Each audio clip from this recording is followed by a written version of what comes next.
स्वागत है NF news पर। मैं हूं आपके साथ रोहित। उत्तर प्रदेश के नोएडा में बवाल हुआ।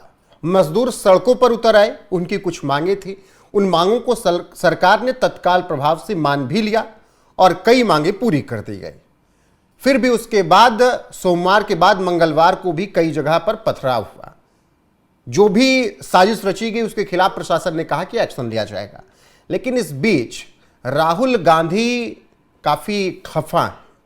राहुल गांधी मजदूरों के साथ खड़े हैं और यह होना भी चाहिए। आप नेता प्रतिपक्ष हैं, विरोधी दल हैं, तो मजदूरों की आवाज बुलंद करना, सरकार के विरोध में बोलना आपका काम है। लेकिन सवाल यह कि जब कर्नाटक में जून 2025 में इसी तरीके से श्रमिकों ने विवाद किया, तब फिर राहुल गांधी खामोश क्यों हो गए? जब हिमाचल में मनरेगा मजदूरों और सरकार के बीच टकराव हो गया, तब राहुल गांधी श्रमिकों के साथ क्यों नहीं खड़े थे? और इसी तरीके से तमाम, और जहां पर कांग्रेस की सत्ता है वहां पर मजदूरों का विरोध हुआ, तब राहुल गांधी मजदूरों के साथ नहीं खड़े थे। लेकिन पंकज जी, नोएडा वाले मजदूरों के साथ राहुल गांधी खड़े हैं। क्या तेलंगाना, हिमाचल और कर्नाटक में मजदूरों के साथ खड़े रहने पर पैर दर्द हो रहा था? क्योंकि वहां पे अपनी सरकार थी ना, और यहाँ पे योगी जी की सरकार है, तो थोड़ा सा विरोध करना आसान हो जाता है। और इसी वजह से आप नोएडा के मजदूरों की चीख दिख रही है, लेकिन बाकी तेलंगाना में, कर्नाटक में, हिमाचल में मजदूरों की चीख नहीं दिख रही। ये इसे कहते हैं सुविधा वाली राजनीति। और ये जिस जगह पे बोल रहे थे, यानी बंगाल में, और उस बंगाल में मजदूरों की चीखें तब निकल रही थी जब 16,000 इंडस्ट्रीज वहां से पलायन कर गए, छोड़ छाड़ के भाग गए। आज तक कभी कुछ नहीं बोला। अभी मोमो फैक्ट्री में भी तो जब आग लग गई, हो गया, मजदूर मर गए, तब भी तो नहीं बोल पाए थे। नहीं बोलेंगे ना, इसलिए मैं कह रहा हूं कि नारे अलग बात होते हैं और सही में उस चीज को व्यवहार में उतारना अलग बात है। ये सिलेक्टिव होते हैं ये सब। और पता नहीं, मैं सिर्फ राहुल गांधी को नहीं कह रहा हूं, बहुत सारे आपको ऐसे नेता मिल जाएंगे जो कि जगह के अनुसार जिनकी विचारधारा बदल जाती है। जैसे बंगाल में आज ये गए तो थोड़ा सा टीएमसी को बोल दिया कि टीएमसी बहुत सरकार खराब चला रही है। दिल्ली में जैसे ही लैंड करेंगे बोलेंगे दीदी बीजेपी को हरा रही है, हम खुश हैं। यही विचारधारा चल रही है। केरल में जाएंगे तो कहेंगे कम्युनिस्ट बहुत खराब होते हैं, कम्युनिस्ट से तो हमारी लड़ाई है असली। और दिल्ली में आएंगे तो कहेंगे लेफ्ट कांग्रेस भाई भाई। यही विचारधारा चल रही है इस देश में। जैसे जहां जैसी सुविधा वैसी राजनीति। इनको मजदूरों से कोई मतलब नहीं है। और आज मैं आपको एक महत्वपूर्ण बात बता रहा हूं जी। अभी जो मौजूदा बने हुए थे लेबर लॉ, जिसके खिलाफ ये सारा आंदोलन चल रहा था, वो कांग्रेस की सरकार ने बनाया था। तो इनकी सरकार का बनाया हुआ कानून का वो खिलाफत कर रहे थे। आज इनको जाकर चीख दिखाई पड़ी, मनमोहन सिंह की सरकार में कभी नहीं दिखाई पड़ी थी। आप कह रहे हैं कि उनको मजदूरों से नहीं मतलब है, लेकिन मैं एक ट्वीट दिखा देता हूं, हालांकि लंबा चौड़ा लिखा है, उसमें कुछ लाइनें मैं पढ़ देता हूं। ये ट्वीट है: कल नोएडा की सड़कों पर जो हुआ वो इस देश के श्रमिकों की आखिरी चीख थी, जिसकी हर आवाज को अनसुना किया गया, जो मांगते मांगते थक गया। नोएडा में काम करने वाले एक मजदूर की 12,000 महीने की तनख्वाह, 4 से 7,000 रूम का किराया। जब तक 300 रुपए की सालाना बढ़ोतरी मिलती है, मकान मालिक 500 रुपए सालाना किराया बढ़ा देते हैं। विकसित भारत का सच यही है। कर्ज में डूबा हुआ है विकसित भारत, और यही सच्चाई है। बताइए, आखिरी चीख मजदूरों की है। राहुल गांधी को इस बात का दर्द है कि मजदूरों के साथ अन्याय हो रहा है उत्तर प्रदेश के नोएडा में।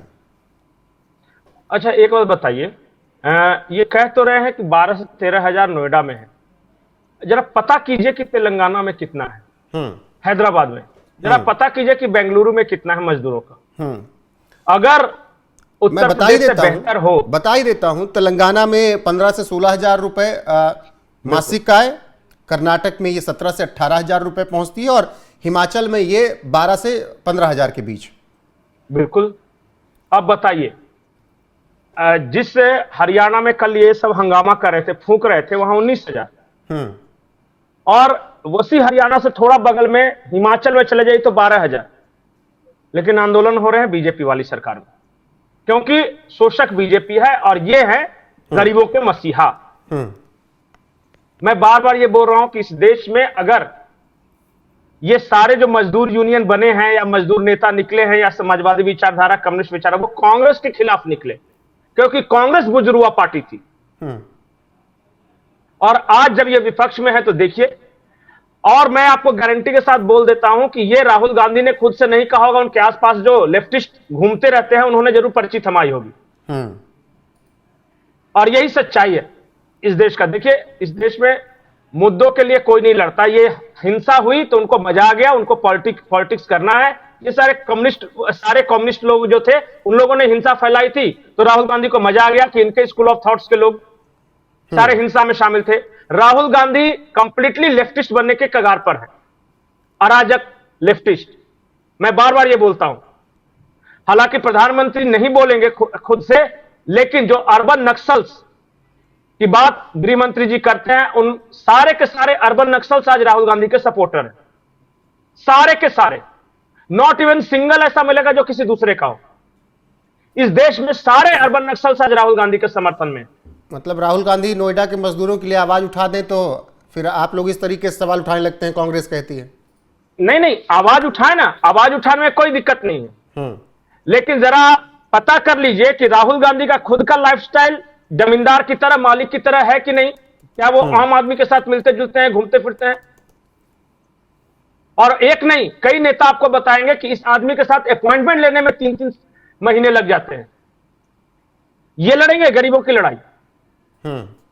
अपना लाइफस्टाइल कैसा है, अपना थॉट प्रोसेस कैसा है, परिवार का थॉट प्रोसेस कैसा है, पार्टी का बैकग्राउंड क्या था, और आज ऐसे ही बयान दिए हो गया। किया क्या किया? कम से कम अपने जहां पे इनका शासन है वहां बढ़वा देते। और एक बात जान जाइए, चाहे उत्तर प्रदेश हो या हरियाणा हो, कांग्रेस राज से जितने भी कांग्रेस के शासन के राज्य, उन सबसे ज्यादा है मिनिमम वेजेस। आप जाइए, चैलेंज लगा लीजिए। लेकिन इनको तो नहीं दिखता ना तेलंगाना, तेलंगाना, हिमाचल में कि वहां के मजदूरों ने भी भाई कई बार ज्ञापन सौंपा कि पुरानी दरें जो है उसको बढ़ाया जाए। गिग वर्कर्स थे, उन्होंने भी तेलंगाना सरकार को ज्ञापन सौंपा, तब तो ये लोग नहीं खड़े हुए। सवाल तो यही है ना, तब खड़े होने में मजदूरों के साथ पैर दर्द हो रहा था, या फिर वहां बैठने की सुविधा अच्छी थी, बैठ गए होंगे, नहीं खड़े हो पाए होंगे मजदूरों के साथ, कुछ ऐसा रहा होगा। अरे नहीं, ये सब राजनीति है। जैसे कुछ ना कुछ तो विरोध करना है, तो उत्तर प्रदेश में आए हैं, तो उत्तर प्रदेश में योगी जी के खिलाफ कुछ ना कुछ बोलना है, तो ठीक है, आंदोलन हुआ, बोल दिया। कोई दिल से अटैचमेंट नहीं है। ये सब प्योर पॉलिटिक्स करने आए हैं, और ये कोई दुख दूर नहीं करेंगे। इन मजदूरों का दुख भी दूर करेंगे तो बीजेपी वाले ही करेंगे। अभी एक और खबर है कि अब तो हाउसमेट्स वगैरह ने भी आंदोलन करना शुरू किया। पंकज जी, राहुल गांधी ने कहा है, ये सिर्फ नोएडा की बात नहीं है, ये सिर्फ भारत की भी बात नहीं है, दुनिया भर में ईंधन की कीमतें आसमान छू रही हैं। पश्चिम एशिया में युद्ध की वजह से सप्लाई चेन टूट गई है। नोएडा वाले मामले में ही ट्वीट किया इन्होंने। तो मतलब क्या करना चाहिए इसमें? मतलब भारत सरकार को क्या करना चाहिए कि अगर पूरी दुनिया में डिस्टर्बेंस है, अगर पूरी दुनिया में डिस्टर्बेंस है, तो राहुल गांधी चाहते क्या है? मतलब मुझे तो कंफ्यूज है, मुझे तो समझ में नहीं आया कि मैं बोलूं क्या इन पे। पूरी दुनिया में मजदूर परेशान है, पूरी दुनिया में महंगाई बढ़ रही है, पूरी दुनिया में युद्ध हो रहा है, इसलिए नोएडा के मजदूरों के साथ में हूं। तो इसका क्या जवाब देगा कोई और न छोर न कोई मतलब है, बस ऐसे नहीं, जवाब राहुल ही दे रहे हैं कि नोएडा का मजदूर 20,000 रुपए मांग रहा है, ये उसका अधिकार है, उसकी जिंदगी का एकमात्र अधिकार है, मैं उसके साथ खड़ा हूं, उसे 20,000 रुपए मिलने चाहिए। अब भले ही हाईएस्ट कांग्रेस शासित राज्य में 18,000 तेलंगाना में मिल रहा हो। नहीं तो आप ठीक है ना, 20,000 मिलना चाहिए, तो 20,000 देगा कौन? 20,000 देंगे भी तो योगी जी देंगे। तो ये साथ खड़ा रहे या साथ बैठे रहे या साथ लेटे रहे, कुछ होना तो है नहीं इनसे। तो जो भी करेगी सरकार करेगी। ये क्या करेंगे वहां पे आके? मतलब कि पत्थरबाजों के साथ कुछ और पत्थर चलाएंगे? मतलब इनका क्या योगदान क्या रहेगा? तो मैं तो ये जानना चाहता हूं कि ये खड़े होकर करेंगे क्या? क्या उस तरह जो गुलाम अहमद मीर हैं, जो कांग्रेस के नेता है, आज राहुल गांधी के मंच पे थे, उन्होंने कहा कि तीनों हाथ खड़े करके बताइए। अब वो तीसरा हाथ हर कोई ढूंढ रहा था। नहीं विश्वास से सुना दीजिए बयान। जी बिल्कुल। तो या उस तरह खड़े रहेंगे? वो बहुत फनी बयान था, एक बार सुना देते हैं, फिर उसके बाद आखिरी कमेंट आपसे लेते हैं। करनी है, मैं खाली एक नारा लगाऊंगा, 3-3 हाथ खड़ा करके जवाब दीजिए। 3 हाथ। कांग्रेस पार्टी। हाँ, तो कुछ इसी तरीके से भाई राहुल गांधी मजदूरों के साथ खड़े रहेंगे। उनका नेता भी कह रहा है कि तीनों हाथ खड़े कर दीजिए। हाँ, तो दो पैर मजदूरों के रहेंगे, तीसरा पैर राहुल गांधी का, तीनों खड़े रहेंगे। मैंने खड़े रहने का मतलब क्या हुआ?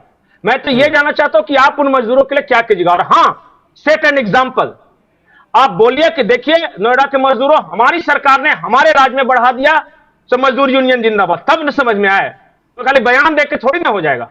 ठीक है पंकज जी, फिलहाल राहुल गांधी नोएडा के मजदूरों की समस्याएं देख रहे हैं, उनको 20,000 रुपए मिलने चाहिए, ये बात कर रहे हैं और हम भी कह रहे हैं कि मिलने चाहिए। लेकिन जब राहुल गांधी नोएडा के मजदूरों, यूपी के मजदूरों के लिए बात कर रहे हैं, तो तेलंगाना, कर्नाटक और हिमाचल में उनकी सरकारें कितना दे रही हैं यह भी देखना होगा। वहां के मजदूरों ने जब विरोध किया तब राहुल गांधी क्यों नहीं उनके साथ खड़े रहे, यह भी सवाल कांग्रेस और राहुल गांधी से। बाकी बने रहिए आप हमारे साथ लगातार। नमस्कार।